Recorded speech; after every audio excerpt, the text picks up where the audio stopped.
You're watching Honoring the Armor podcast, hosted by Coach Nikki M. Friends, thank you for joining us for this next episode of Honoring the Armor. We are always appreciative and happy to have you join us. We are here today with Coach Candice, who we are just so excited that she has decided to come and sit and talk with us for a while. So thank you, Coach Candice, for coming. Thanks for having me. Excited to be here. So I always like to make sure that I share a little bit more, not every episode, but just, a couple episodes about my why and how, we got here sitting on this sofa together, right? And so, for me, it started at a high level. We've talked about this, but just for any of our guests who are, this is your first podcast with us, for me, it just really started with a desire to know my mother better and more. And probably I've had that desire for decades, right? And for decades, or probably for my whole life, she has, with ninja like precision, okay? I like that ninja. Ninja like precision, blocked my access to her. Not to her physical presence, right? Right. But to that deeper level of knowing her, right? And one of the things that she said to me recently, because she has been watching episodes, and one of the things she said that struck her and stood out to her was that I said, I don't like knowing my friends better than I know my mother. Wow. And that struck her. Now, I recognize that this is sometimes individual Right. to know your parents very deeply. In our last, one of our recent episodes, our producer there was the guest. And we talked about, is it even like gender based a little bit, Yeah. right? Because women are more communal. Mm-hmm. And so maybe there is some of that. And I also recognize, like, I'm that person. I either have very close, very few in number, but very close and deep friendships. So I might have two people that I know, like in that heart way. And then I have acquaintances. Right. Right.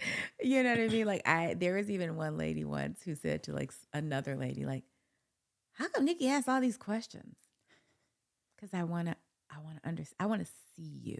Right. Right. I'm not trying to be in your business, Right. but I want to see you. Right. That's not for everybody. I'm not for everybody.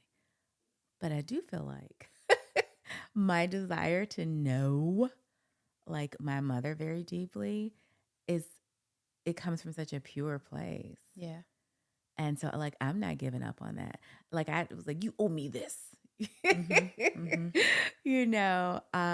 so that again, that's where all of this was birthed from, right? From a car trip with my mom where she was a captive audience and she was talking and I was listening, pretending not to listen. And so that was like everything started to open up for me little by little. And then I started talking to other people who also had the desire and had not been allowed to break through their parents' emotional armor, right? To get to that deeper place inside. Yes. Why do you think it was so hard to get inside for your mom? Oh, for sure. I know that answer. And it's similar to a lot of women, mothers, people, men and fathers of that generation, right? Yeah.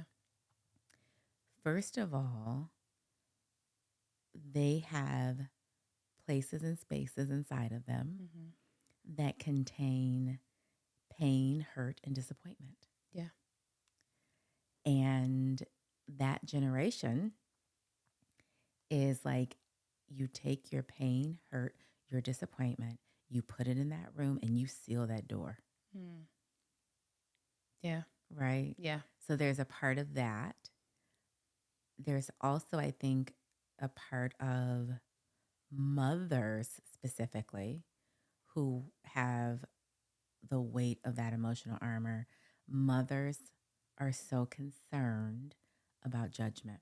Yeah. Judgment from their children, adult children, children who are not adults, judgment from society. You know, my best friend and I talk about this. There's often that phrase, and everybody knows this phrase, your mama should have taught you better. Mm-hmm. Nobody ever says your daddy should have taught you a darn thing. Nobody's like, your daddy should. Everybody says your mama should have taught you better. Put all the responsibility on mom, right? Yeah. Right. And so I absolutely know that is why she has made sure, like, no. I'm here. You're here. We are good. Yeah. And in between, Mm-hmm. I have always known my entire life Mm-hmm. that my mother loved me in a way that nobody could. Yeah. There's still that tangible knowledge and that tangible, I guess, like, not, it's more than a feeling. Like, I've always felt it, seen it, could touch it, taste it. You know what I mean? Mm-hmm. It's still that. Yeah. Right? I just want it to not be, I'm over here, you over there, and all that in between. I want all of that to be right here. Yeah. Bring me the details. I want it all to be right here. So, no, that I absolutely know that is her why. Yeah. Yeah. I think for me and my mom, it was always, my mom's armor was a little bit different.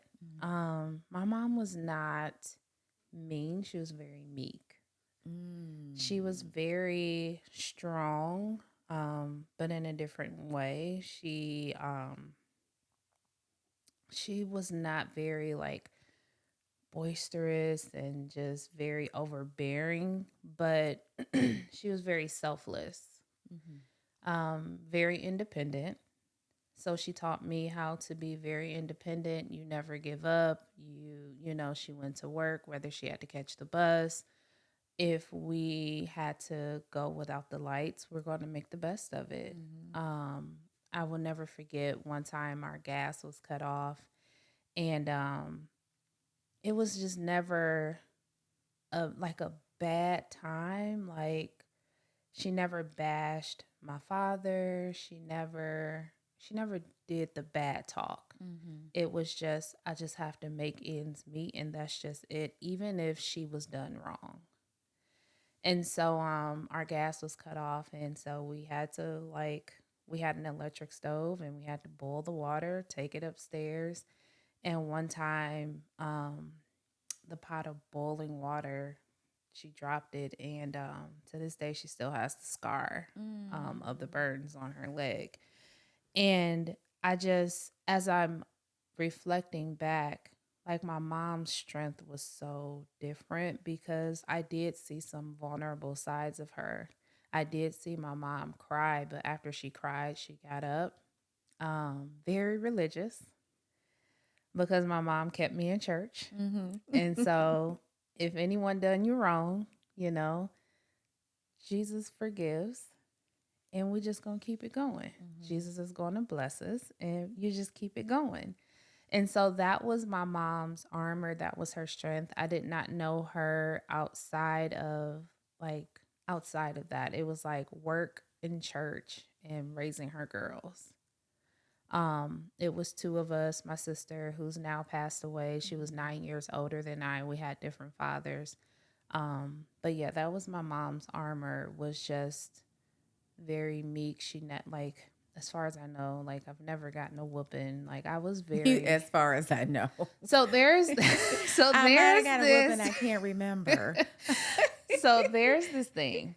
My dad has told me that he gave me one whooping, but nobody remembers this but him.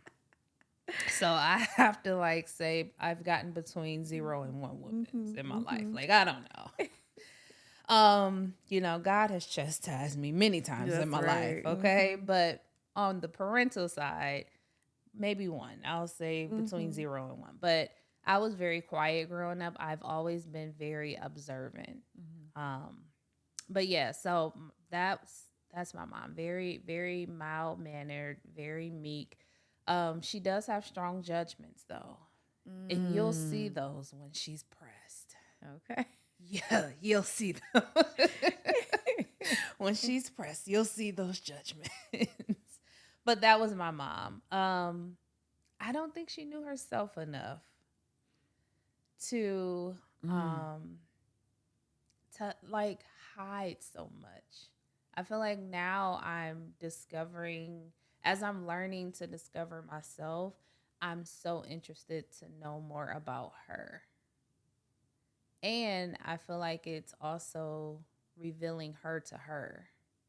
So, like, mom, how do you feel about this? Like, let's slow down Mm-hmm. and say, how do you feel? Or maybe you deserve to put yourself first in this situation Mm-hmm. where maybe all of her life, because she's the middle child, that she's always been overlooked and always put herself last. That's just kind of how she goes and not really stop to think about herself. So that's kind of how my mom's armor is. So now that you are at that place, which I think many of us get to, I certainly got there. Mm-hmm. The place of I am growing more into me. Mm-hmm. I'm learning more about me and putting my pieces together, right, of my puzzle. Mm-hmm. And I've talked about this often. When you are doing that, you find the less you know about your mom as a woman and the less you know of her story, your pieces don't fit quite as easily. Right? Yes. And so now that you are there, what have you talked to her about, if anything, about your journey and how she is a piece of that puzzle? I don't, that's really good. So I would say I need to talk to her more. I will say that um my mom, she knows she's always kept me in church, but I would say the part of my character that is mild and meek is just like my mom. It's like, let me just take a step back and think about others before I think about myself. I definitely have a lot of my dad in me though. Like I feel like I like now in my life, I am my mom's protector. Like I gotta protect my mom. Like that's how I feel. But as I'm learning my mom and learn as I'm learning myself, I ask my mom a lot more questions. So I'll ask my mom like, how were you growing up? Like what were you like with your siblings? And she would tell me, because she was the middle child, like say for example, if my uncle had like a date or something, she would have to like sit in between him and the their She is a date, chaperone. right? To make sure they didn't do anything, or Oh, you know, Lord. it was just like when you said like I see you. Mm-hmm. That's something that in therapy that I struggle with, but that's also something that my mom struggles with, is being seen. And I struggle Mm. with being seen, right? All of my life, I've always been the child that's just like, I got good grade. Like, I'm not a problem child. Like, I'm probably the kid you would want. Like, you get good grades. I don't have You to seem worry like you about would be just you. like, I got this. Like, I don't have to worry about Candice. Like, she's the kid I don't have to worry about. Mm-hmm. And, you know, to the extent like that was a lot about my mom, but there's also not a lot of affirmations given to that kid, too, because I don't have to I get worry it. about you. I'm also not affirming you. I'm also not stewarding the gift that's inside of you. I also don't see you. You fly up under the radar, right? And so now here I am as an adult trying to figure me out because I didn't have that. Well, that's kind of the same for my mom too. It's like, and she's obviously much older than I am. So we're a lot alike. So as I'm being poured into, I'm also pouring into my mom. The social side of me is like my dad. My mom don't have that. So I'm like, Mom, this is you. Like, you're this. Like, I'm affirming her. And yeah, now that I'm outwardly processing. I'm outwardly You have me outwardly processing, which good. Well, I'm not going to derail us, but I do want to ask you, because I think after today, I want to circle back and talk more about you struggling with being seen. I think that's interesting. I'd like to understand more. Is it an internal struggle, or is that how you feel society is, like the people around you? And I say that because I have always noticed you. And one of the things that I will always remember is when I met you in person. Do you remember that you stopped what you were doing and got up and hugged me? Do you remember this? You don't remember that, do you? No, when we were on site. I was excited to see you. I was excited to see you virtually. And so that, for me, like, so positively impacted me. And which was probably one of the reasons that I said, oh, let's go to lunch. Because I wanted to recognize and see more of you, right? Not like physically, you know what I mean? In that connecting way. I would say that I have grown a lot. When I say being seen, how can I put this? I've grown a lot, but to really see me for who I am and not what I can do. One of my primary love languages, I don't like when people say my only love language. We have all of them, but my primary, in a lot of seasons in my life, is acts of service. So that is also how I love, right? Is that's what I'm going to just do something. So that's just who I am. So when I say being seen, it's like not looking at what I do, but who I am. For sure. Right. So when you did that, when we did go to lunch, when I thought it was going to be, I'm like, this conversation is probably going to be one way, but it was different. Right. That touched me deeply because it was like, you want to see me. I do. Right.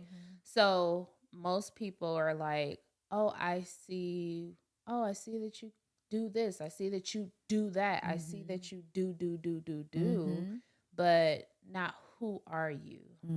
Right. And I remember that. And like our conversation was so, who are you? And you were like, yes. Yeah. You were like, I'm like, where do you want to start? I don't know. This? Then you see me start going back. Like, you were.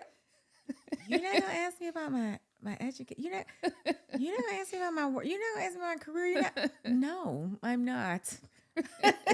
I will not be asking you about any of that, ma'am. Yeah, I have no interest in that because it's not who you are. Right. I don't care about those things. Right.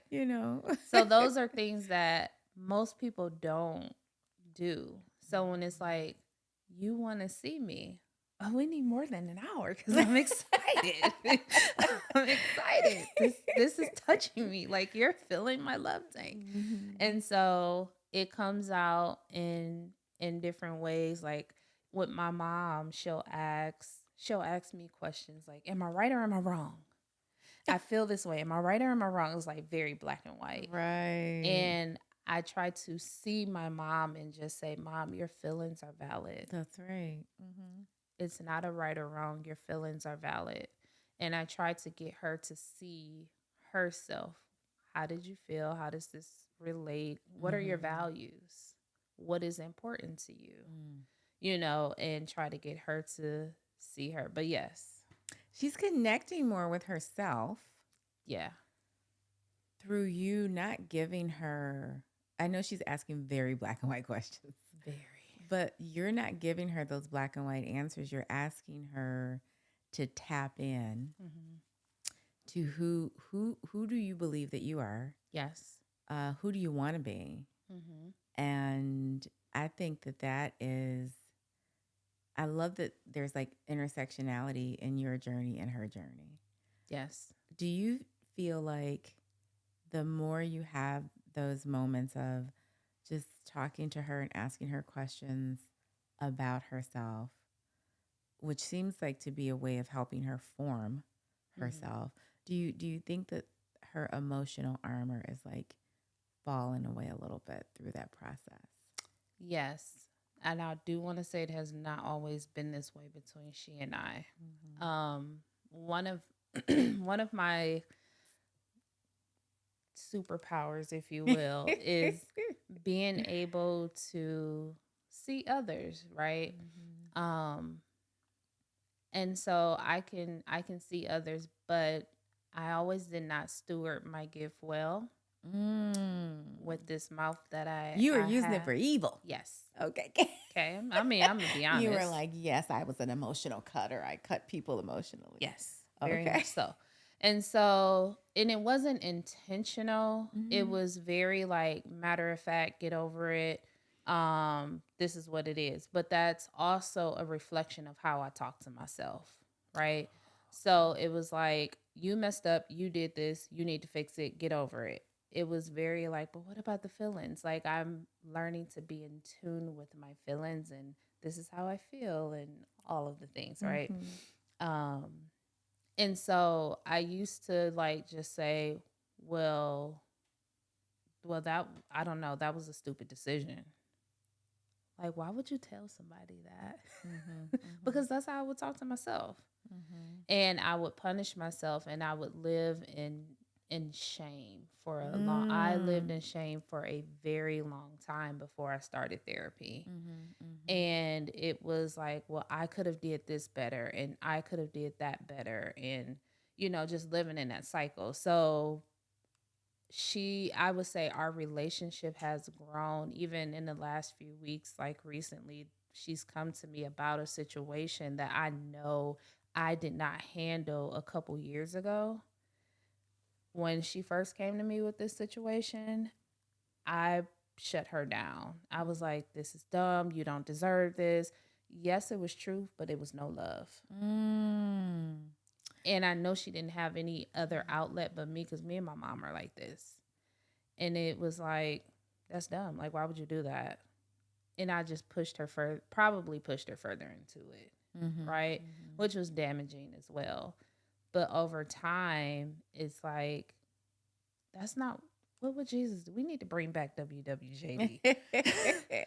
Bumper stickers coming along now. But over time, now her being able to just open back up to me, because I've really been working in just every area of my life, but specifically about this, like, I want to see you, and I'm sorry that I hurt you.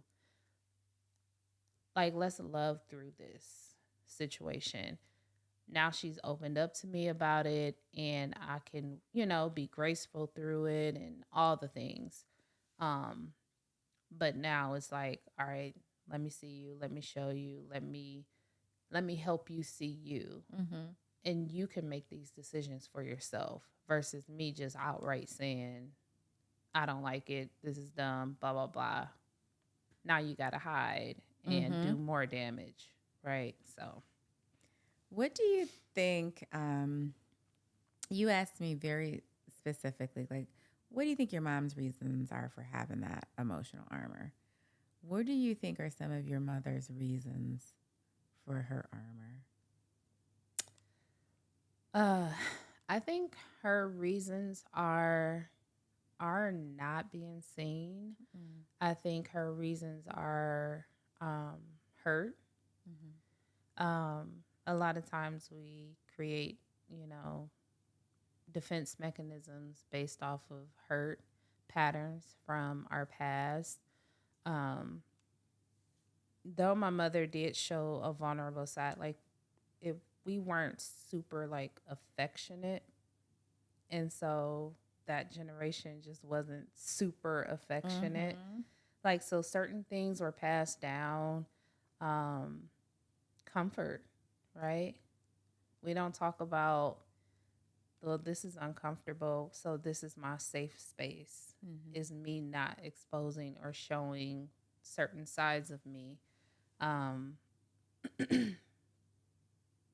but that's what I see is like her not being seen, her being hurt. Um, because at times she will expose a piece of herself, and if it's different or judged, she'll go right Like back. a turtle in a shell. She'll go right back into, you know, so Which is human. yeah. That is all of us, Yeah. right? That is, I'm going to try with courage and vulnerability to get like, I'm going to open this little piece.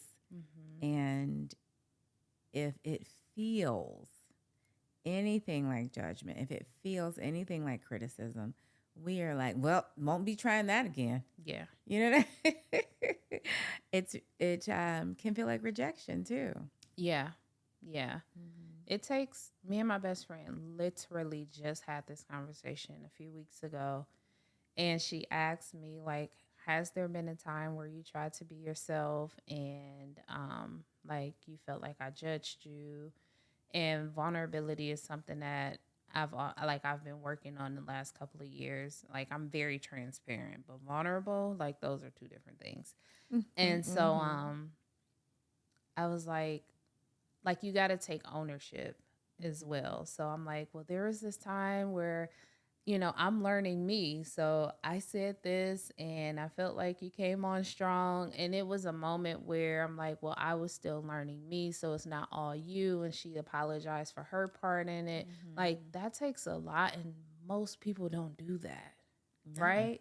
And it was a lot for me to even say that because I just wanted to be like, no. Because you wanted to be like, I just don't want to have this moment. I don't want to have this conversation. That was so long ago. But when she asked me that, that feeling came to the forefront. Like I knew the exact moment.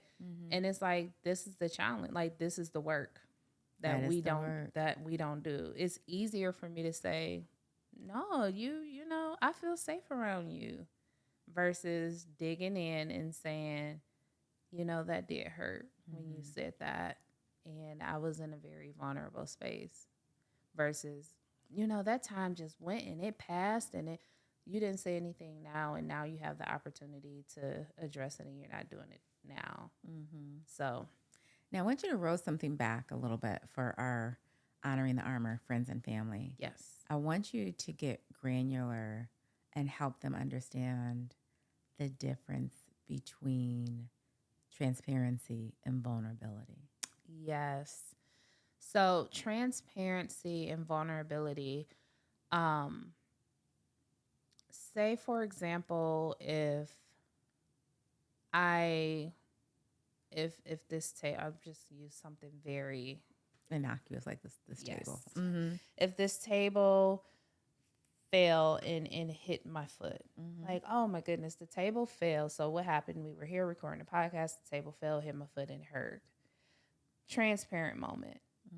Vulnerable. It hit my foot, and I felt the same pain from when my dad left me a long time ago. It really opened up. You know, it opens up a space that nobody really knows about, and it hurts on a deeper level. That's me being vulnerable versus, you know, what just happened. transparency versus vulnerability. I get it. I think that helped.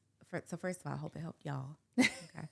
But I think it helped me because as you're saying that, Candace, I am like just getting it down to the most simplest way in my mind to say transparency is this is what happened.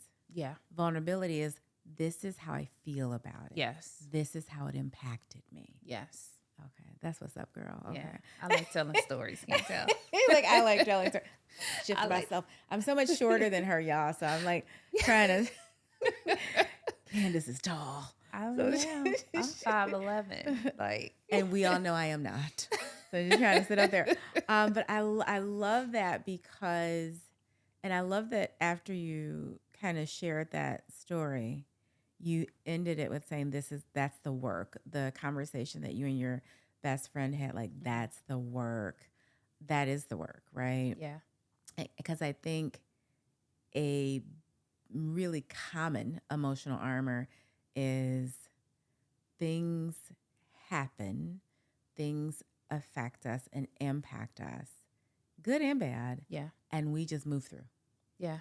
We don't stop to, and it's not about ruminating or dwelling, but we sometimes don't even stop to just like acknowledge and, like be present and mindful Yeah. of it. Yeah. And that's so common. And I do in some ways think it's very common with moms. Yeah. Like that is a huge part of their emotional armor is just just got to move through. Yeah. Why do you think that is? Do you think that there are cultural factors, societal factors? Why do you think that is? I think it's all of it. I can reflect on, now as a mother, being a single mother, most of my motherhood journey has been a single mom. My husband and I, we have 4 children. We're a blended family. I have 2 bonus children and 2 children that I gave birth to, but my 15-year-old is the child I had to learn with. And so when I had him at 19. And so when I went to college, I'm trying to figure all this out, on top of being an African American female, on top of going to, an all white college, on top of you come from a Black community, on top, like no one's saying, how are you doing today? Let's talk about feelings. What are those? Because we don't have time for those. That was so romper room. Let's talk about feelings. So it's like all of that. So it's like feelings are pushed to the side once survival mode kicks in. Facts. Yes. Right? So it's like, I got to feed a kid. We need to figure out how we're going to live. I don't know how to study. Am I going to graduate? Then I got kicked out of college. My mom moved to Arizona. That's my lifeline right there. Like feelings, I just got hurt. We got to push that to the side because I don't have time to worry about that right now when your state is survival. So now that we have like our little one, my 15-year-old would be like, Mom's going to do this, Mom's going to do that. And then when I don't, he's like, who are you? Because you would do this and you like, I'm not the angry single mom. I'm sorry. I'm sorry that I had to practice on you like that. And like I am okay with saying sorry so many times. Yes. I'm definitely okay with that. I'm definitely okay with being vulnerable with my 15-year-old. So it's the cultural, it's society, it's how we, how I was raised, during that time. Like we can't give up. Like, we got to keep going. I learned that from my mom. Mm-hmm. Like, I was even pregnant at 19 taking classes. Like you're due any day. I know, but I got to take this final. Yeah. We got to Yeah. take this final. Mm-hmm. Like, you cannot stop, because who's going to take care? Like, his father's like, I don't know if I'm going to be here or not. Okay, that's fine. I'm going to do it without you. Mm-hmm. Like, okay, you going today, here tomorrow? Okay, that's fine. I'm going to do it without you. And it's sad now looking back that, dang, no one should have to go through that. Mm-hmm. But okay, that's kind of like, I was groomed for this. And that's sad. I was so glad you said that, because as you're talking, I'm like, look how young you were when you started to build up that armor. Like, I'm gonna take this piece and put it over here. I'm gonna take this piece and put it over here. And look how young you were when you started becoming armored up. Yep. My mom never talked bad about my dad. I never talked bad about his dad. I never, like, it was the same thing. Like, if he wanted to be here these few months, you can be here these few months. If you didn't, you don't have to. It was literally the same things. And even now, it's like, I would cry. Even though we have, like, I'm married and all the things, I'll still have my moments of, this boy is 15 with braces and driving and bills, like real Oh my bills. God, he's driving. Medical, yeah. Like, all the things. And it's like, you financially, like, you don't do nothing, And it's like, all right, like, I just believe, like, why do I have to spend so much energy on you? That's energy that I'm taking from my son. That's right. And it's also probably negative energy that I'm bringing in, and resentment and all of those things. Like, I have to release that, because he's at the age now where he sees everything. So, like, I was groomed for that. Is that a bad thing? It was bad that I was groomed, but, like, how she did it, I don't know. I think this is a place where, like, we don't have to judge, Oh, no. right?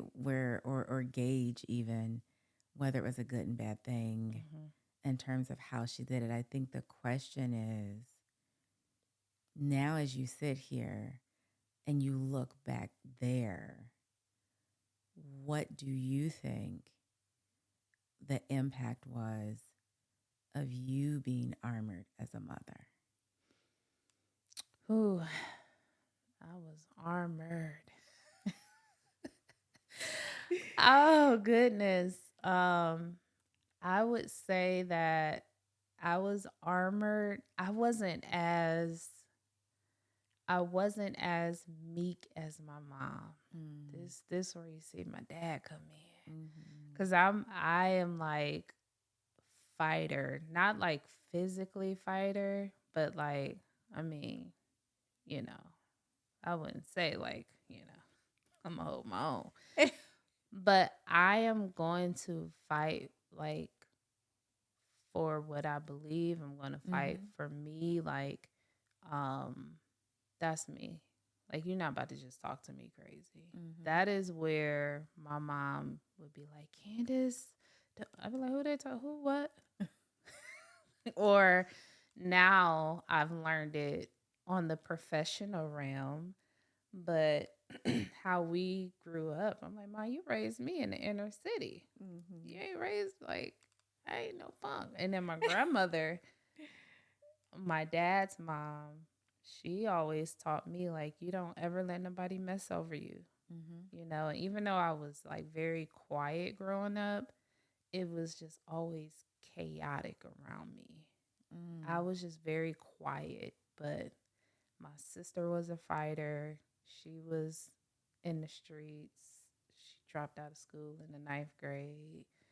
It was just chaotic around me. So when I got older and when I came into, like, my voice, it was like, who you talking to? Like, I could cuss you up and down and ready to fight you. Now it's like God was like, okay, I need to purify that. Right. Okay, just Let me help you. let me help you. Let me help your mouth. Because at first I was like, I just see things and then I need to say it. And God was like, no, I need you to see things and then I need you to allow me to tame your tongue. Now, I would just want to say, when y'all see me like, oh, do this, shake my head, this is not judgment. This is, I am so reflecting on what this used to be. Yeah. And growing up the youngest of three and constantly being told by my mother, my brother, my sister, you can't say that, you can't say that. And I would be like, but why though? And they would never explain the why. Yeah. So I would say it because I would be like, but everybody's thinking it. Yeah. Y'all was thinking this, right? Yeah. And I would be like, but it's true. So my reasoning was because it's true We can say it. and because everybody's thinking it. And by the way, we all noticed it. And they would be like, but you can't say that. And I would literally say, but why? They would never tell me why. So I kept going. Yeah. Because y'all not helping I'm the youngest of three. Yeah. You guys aren't helping. Like, I'm not mature. Yeah. You know, I was like 10, 12, 13, 14. You guys you need to speak in my language. Yeah. Like, you need to give me the why. And so my mother told me, and this is why when I hear you say this, I'm like, oh, because that was me. I'm so reflecting on how much I resemble that. My mother said that she and my great grandmother used to get together and pray for my tongue. Really? So one of the scriptures to this day that I have to say, y'all, I'm a work in progress. I have to say out loud to myself because when I was younger, they only taught me half of the scripture, that the Lord should bridle my tongue. They didn't teach me the other part, that I should also pray that he make my words pleasing to him. Mm-hmm. So now, today, something to come here, and my mouth wants to open. I'm like, oh, Lord, please bridle my tongue and make my words pleasing to you. Right. Because, but I just would like to say to my family, if y'all had told me the why, maybe I would have, come into that sooner. But see, it doesn't mean that you're not supposed to say it. Make your words pleasing. Okay, they weren't pleasing. But so, like, I am learning, like, sometimes we do need to say things, mm-hmm. but it's about how you say it. So that, like, for me, I don't believe that God created me to just be silent. I was silent for so long that I give myself grace now that, like, even if I do mess up, because I'm still growing, like, sometimes I do mess up, mm-hmm. and I can go back and say, I apologize. Was that too much? Mm-hmm. Sometimes I do. I'll go back and be like, I realize I said this. I may not think it in the moment, but how was that for you? Mm-hmm, mm-hmm. Was that a lot? Was that too much? Like, I don't mind doing that. But sometimes it's just like, so we about to act like, okay, I can't. Mm-hmm. Baby. When you hear that, baby, something about to come after that, baby.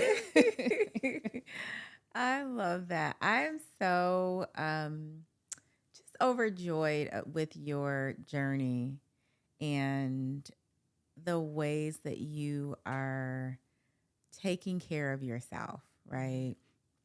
And that I feel like you and your mom are on a parallel path, but it's still very specific and individual to you both. Yeah. And that has got to be so exciting. Yeah. To be putting your pieces together separate, but still like together. I think that is wonderful. Yeah. And so just so much love and kudos to you for that. Yeah. And doing what you need to do to like be the best Candice. That's all we can do. That's all we can do. Be the best version of yourself. I love it. Now, before we wrap up, we have a couple things we're going to talk about, but Okay. We're going to do some rapid reflections real quick. I'm going to give you a sentence. Okay. You're going to finish it. Okay. That your first sentence is, the mother I used to be believed. The mother I used to be believed that everything would be like I could figure everything out and it would be so simple. Like I had all the answers. This was going to be easy. Like that's what I thought. Like, okay, cool. Like I got this. This will not be me. This is what I won't do.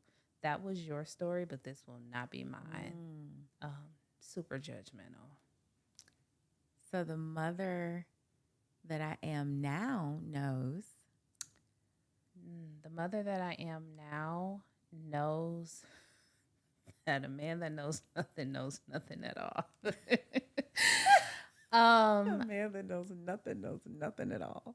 The mother that I am now knows how to forgive, knows how to be vulnerable, knows how to be more of an effective communicator, and just knows how to show more of God's love. Oh, thank you for that. Yeah. We'll do one more. The daughter that I used to be believed. The daughter that I used to be believed that my mom should have had all this figured out before she had me. Because that was her choice. Child. I didn't ask to be here. That is what I believe. Like, you brought me here. I didn't ask to be here. That's fair. Sometimes I do joke with my mom, like it's a complete joke. Like, Mom, these are your grandkids because I didn't ask to be here, so you should come get your grandkids. Like, that's what I joke with her. But I did. I feel like you should have prepared for all of this and all my problems because I didn't ask to be here. Very entitled. So very entitled. We can't wait for this next sentence then. So the daughter that I am now knows. Oh, goodness. The daughter that I am now knows that my mom, oh gosh, she did the best and is doing the best that she can possibly do. My mom is amazing. My mom is everything to me. She is. I'm so glad you got over yourself. Yeah, quick. You should have this figured out. Yeah, all you gotta do is have kids. And you will realize a lot. Sometimes you gotta have kids or just get married or just have a close friendship. Just be humble. To get off your little high horse. Yeah, just get off your little high. Just a little like, okay. That's right. So listen, we know that you have so much inside of you. Yes. And, daughter, wife, mother. What else do you want to talk about the magic inside of you that you have going on? Yes. So I am also a faith and mindset career coach. So I do coaching where I help Christian women that are trying to align their faith and values with their career goals so they can really ultimately just achieve their purpose and fulfillment. A lot of times it's hard to go after your career and your faith. Sometimes we compromise our faith when we're trying to achieve our career goals, and we don't have to do that. So I really help Christian women to align those two and find their purpose so they can live a purpose-driven life. So I have a coaching program. And so you can find me at CandiceP.com, and then all of my social media handles. This is just God. All of my social media handles, Facebook, Instagram, X, used to be Twitter. It's just at one Candice P. All right. Excellent. They're all the same. I was like, God, all of them are available? Okay. That's right. But yeah, that's how you can find me and connect with me. So yeah, All that's right. what I have going on. Thank you so much for coming to Yeah, join us thanks for today. having me. I appreciate this. I'm about to go call my mama. That's right. Friends, thank you so much for joining us. We're going to add Coach Candice's info for you in the comment section so that you can reach out to her. Again, thank you all for your likes. Please share, please follow us so that you never miss an episode of Honoring the Armor. Thank you for watching Honoring the Armor podcast. We're releasing new episodes every other week. Let's keep the conversation going in the comments. Like and subscribe so you don't miss out.